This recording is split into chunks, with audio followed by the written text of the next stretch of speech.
Ah, yes, the green, white, green flag. Let's go back in time to the chaos that cracked Nigeria and led it into war. October 1st, 1960. A date etched in the hearts of Nigerians. Finally, freed from the grip of colonial rule, it was Nigerians' Independence Day. The newborn nation has stepped into the global spotlight as a sovereign state. Flags waved, fireworks crackled, and hope burned in the hearts of millions of Nigerians. But all that celebration was short-lived.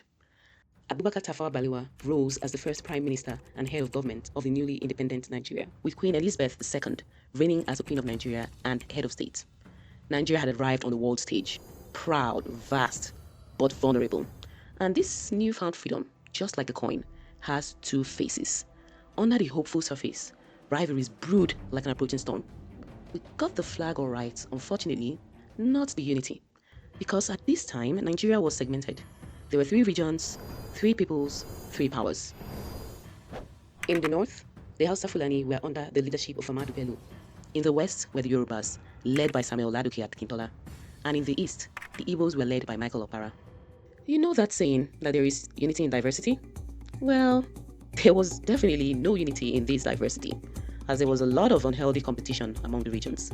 Each premier was a custodian of their regional pride, and each region held tightly to its own identity. Now, by 1963, Nigeria had moved from a constitutional monarchy to full republic. Queen Elizabeth II was then replaced by President and Commander-in-Chief Nnamdi Benjamin Azikiwe. The Northern People's Congress, that was the NPC, was the party in charge during this time, and they seemed to channel most of the country's resources and political power to the north.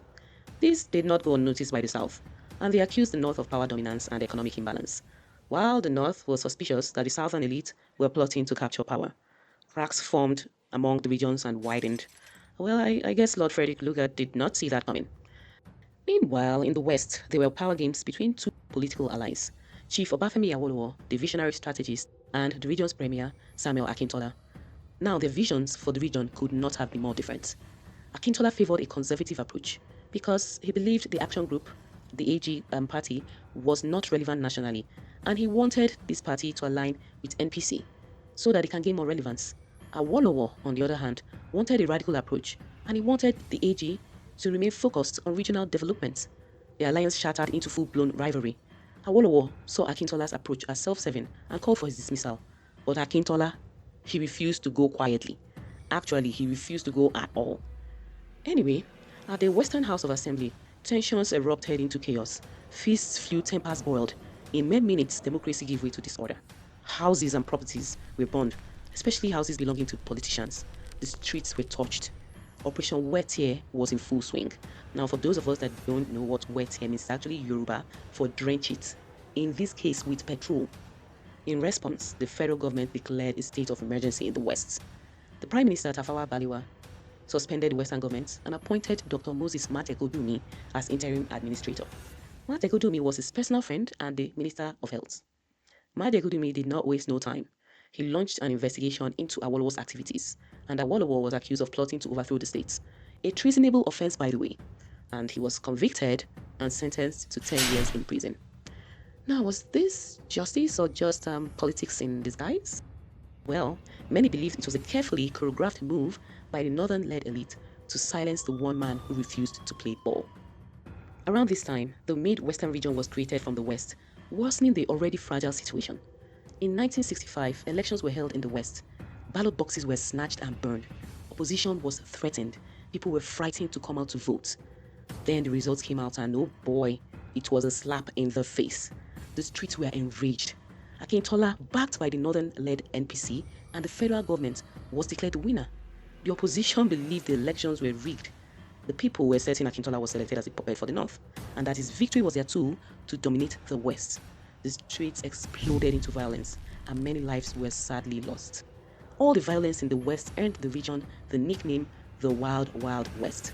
And the chaos in the West would allegedly trigger a chain of events that led directly to the coup and subsequently to the Biafra War. Now, as the Wild Wild West era raged on, watching it all from the sidelines was Major Emmanuel Ifajuna. He was the first black African to win a gold medal at an international sports event. Some of us might remember this exercise book, this little blue book here. Well, that's him right there on the cover. Anyway, Ifajuna, the celebrated athlete, turned major, turned conspirator had had enough. He was disgusted by the corruption and rot in government. And contrary to what some people believed, Ifajuna was actually the person who masterminded the coup plot targeting Tafawa Balewa's government. But the public face of the rebellion was the calculating and intelligent Major Chukwuma Kaduna Nzogo. Nzogo was a military intelligence officer who had participated in Awolowo's investigation and had allegedly said, "If I had my way, the outcome of the trial would have been different." The coup plotters believed that Awolowo's imprisonment was far from just. In fact, they believed it was just a political theater, a power move by the corrupt elite.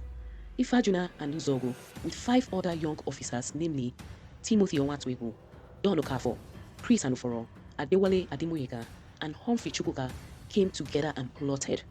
Their plan was to get rid of the corrupt leaders, release Awolowo, and install him as the new head of state.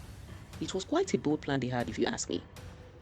Well, their hit list included the Prime Minister, Tafawa Balewa, President Nnamdi Azikiwe, Premier Ahmadu Bello, Premier Michael Okpara, Premier Samuel Akintola, Minister of Finance Festus Okotie-Eboh, and the Major General Aguni Ironsi, who was the General Officer commanding the Nigerian Army. On a blood-soaked January morning in 1966, they struck. Tafawa Balewa, gone. Ahmadu Bello, unalived.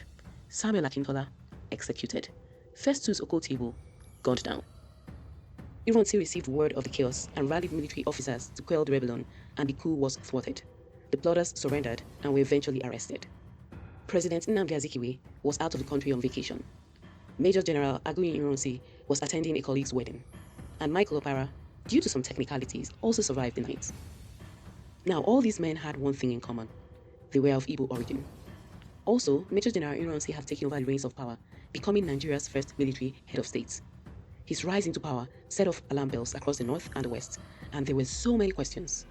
Was it just a lucky coincidence that these 3 prominent Igbo leaders survived the night? Or was that the actual plan all along? What are your thoughts? Was this a coup or an Igbo conspiracy disguised as a patriotic cleanup? Please share your thoughts in the comments section. If you think this story is wild, trust me, it was only the beginning, as what came next would shake the nation to its very core. Please hit that follow, tap subscribe, and stay locked in because you don't want to miss the second part of this story.